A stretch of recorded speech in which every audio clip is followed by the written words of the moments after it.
একটি গ্রামের বাস করত এক গরিব কাঠুরিয়া। সে জঙ্গলে কাঠ কাটতে যেত এবং সেই কাঠ বিক্রি করে দিন চালাত। এবং সেই গ্রামে বাস করত এক নিষ্ঠুর জমিদার। সে লোকের কাছে জোর করে কর আদায় করত, আর কর আদায় না দিতে পারলে তার জমি কেড়ে নিত। কি গো, ঘরে তো কিছুই নেই, সবই তো ফুরিয়ে গেছে। যাও, বাজার থেকে কিছু চাল ডাল নিয়ে এসো। বাজার না আনলে আমাদের না খেয়ে থাকতে হবে। জঙ্গলের অবস্থা বিশেষ ভালো না। কাঠ কাটতে গেলে আমার উত্তরে জঙ্গলে যেতে হবে। দেখি, কাল উত্তরে জঙ্গলে যাব। এখন যা আছে তাই দিয়ে চালিয়ে নাও। ঠিক আছে, তুমি হাত মুখ ধুয়ে এসো। চালের ওপর শাক হয়েছে, শাকপাতা দিয়ে আজকের দিনটা চালিয়ে নেব। যাই, শাকপাতা কেটে আনি। গিন্নি, আমি জঙ্গলের দিকে যাই, দেখি যদি কিছু কাঠ পাওয়া যায়। খেয়ে পড়ে তো বাঁচব। হ্যাঁ, যাও, দেখো ঠিক কাঠ পাওয়া যাবে। তাড়াতাড়ি বাড়ি ফিরে আসবা, উত্তর জঙ্গলটা ভালো না। দুগ্গা দুগ।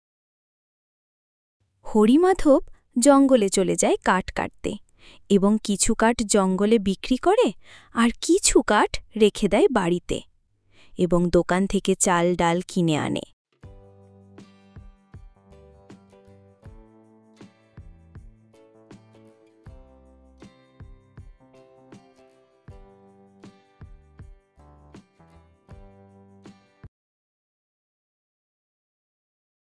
কি গো, ঘরে চাল ডাল বেশি নেই, আজকের দিনটা হবে। এদিকে জমিদারের টাকা কি করে দেবে? কি করব গিন্নি, কিছু বুঝতে পারছি না। এদিকে জমিদারের টাকা, আটার জঙ্গলের অবস্থা বিশেষ ভালো না। জমিদার টাকাটা না দিতে পারলেই জমিদার হয়তো আবার জমিটা কেড়ে নেবে। হরিমাধব, ওই জমিটাই বাড়ি আমার আছো কাছে নাকি? শেষ বাইরে ভরসা। বেরিয়ে আয়। হরিমাধব ঘর থেকে হন্ততন্ত করে বেরিয়ে আসে। কি রে হরিমাধব, কতদিন তো হয়ে গেল, টাকা পয়সা দে, নাকি জমিটা আমার নামে লিখে দিবি। তোর যা পরিস্থিতি, তুই টাকা পয়সা হয়তো জোগাড় করতে পারবি না। জমিদার মশাই, এরম করবেন না। ওই জমিটা আমার বাবার শেষ স্মৃতি। ওই জমিটা ছাড়া আমি বাঁচতে পারবো না। তোকে আমি 4 দিনের জন্য সময় দিলাম। তুই যদি টাকা দিতে না পারিস, তাহলে এই জমি তুই পাবি না। এই জমি আমার হবে। এই বলে জমিদার চলে গেল।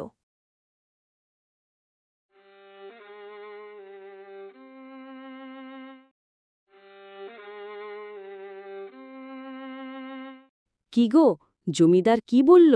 জমিদার কি আমাদের ওই জমিটা কি নিয়ে নেবে? জমিদার আমাকে 4 দিন সময় দিয়েছে।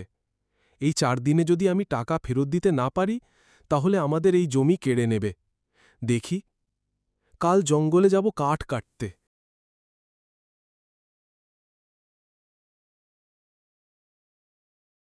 এসো নায়েব, তোমার একটা কাজ আছে। গ্রামের ওই হরিমাধব আছে না, ওকে তোমার চোখে চোখে রাখতে হবে। ঠিক আছে জমিদার মশাই, হরিমাধবকে চোখে চোখে রাখব। সারা দিন ও কি করে বা না করে সব খবর তোমাকে দেব। দেখি হরিমাধব, তুই আমার কাছ থেকে কি করে জমি নিতে পারিস।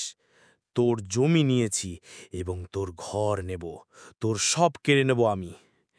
যাও নায়ক, তুমি এখন থেকে কাজ শুরু করে দাও।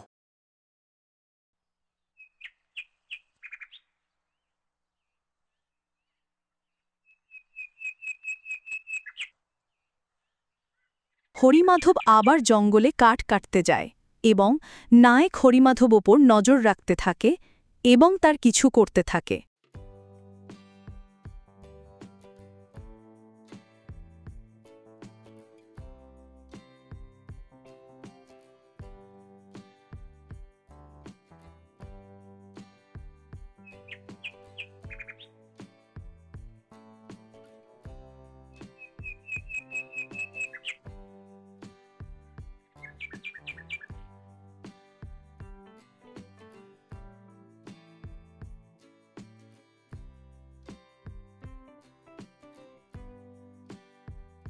এই জঙ্গলটা বেশ গভীর, এখানে গাট কাটতে থাকি।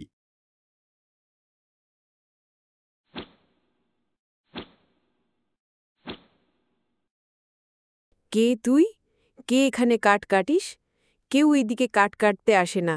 যা, বাড়ি ফিরে যা, এইদিকে জায়গা ভালো না। কে তুই মানুষ? তোর সাহস তো অনেক। তুই জানিস এই জঙ্গলে বাঘ আছে, যখন তখন আসতে পারে। হেমা, আমি এক গরিব কাঠুরিয়া, আমি না জেনে এদিকে এসেছি, আমার ক্ষমা করে দাও। আমি বুঝতে পারছি তোর অনেক কষ্ট। আমি তোকে আশীর্বাদ করলাম, তোর সুখের দিন ফিরে আসবে। এই কি দেখলাম আমি? দেবতা হরিমাধবকে আশীর্বাদ করল। হরিমাধব এবার বড়লোক হয়ে যাবে। এই ব্যাপারটা জমিদারকে জানাতে হচ্ছে।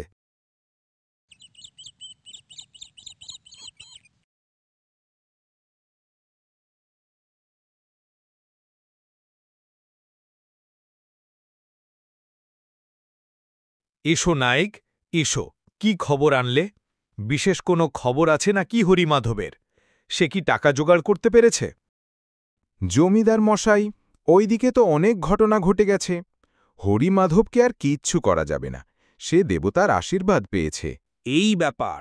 নায়েব, তুমি যাও, ব্যাপারটা আমি দেখছি। দেবতার আশীর্বাদ আমিও নেব। ভগবানের আশীর্বাদে আমাদের ঠিক চলে যাবে। কি গো, জমিদারের টাকা কি কালকে সকালবেলায় দিয়ে আসবা? হ্যাঁ কি না, ভগবানের আশীর্বাদে আমাদের ঠিক চলে যাবে, কিন্তু ওই জমিদারের শাস্তি ঠিক হবেই। কাল সকালবেলা জমিদার টাকা দিয়ে আসব। পরের দিনে সকালে হরিমাধব জমিদারের টাকা দিয়ে আসতে থাকে। এই নিন জমিদার মশাই, আপনার টাকা। হরিমাধব, তুই এত টাকা পেলি কিভাবে? কোনো গুপ্তধন পেয়েছিস নাকি, নাকি ডাকাতি করেছিস? ঠিক আছে, দে তাহলে। যা, বাড়ি চলে যা। জমিদার লোভে পড়ে জঙ্গলে কাঠ কাটতে যায়।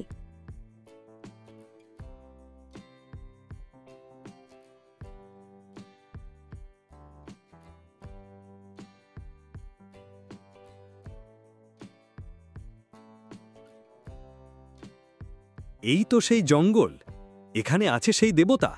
এখানে আমি কাঠ কাটতে থাকি।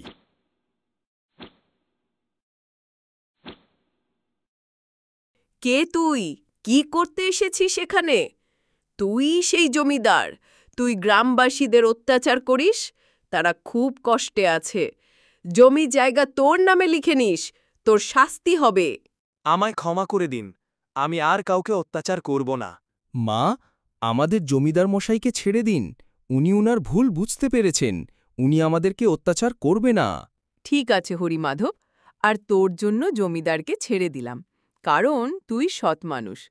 আর যদি কোনোদিন জমিদার গ্রামবাসীর অত্যাচার করে, তবে তার শাস্তি দেব।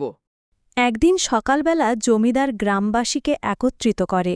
আজ থেকে আমি তোমাদের সব ঋণ থেকে মুক্ত করে দিলাম, এবং কারণ আমার ভুল হয়েছিল। সবাই যাতে ভালো থাকে সেই ব্যবস্থাই করব। জমিদার মশাই, আমরা সবাই তোমাকে খারাপ ভাবতাম, কিন্তু না, তুমি একজন মহান হৃদয়। তারপর থেকে গ্রামবাসীরা সবাই সুখে শান্তিতে বসবাস করে।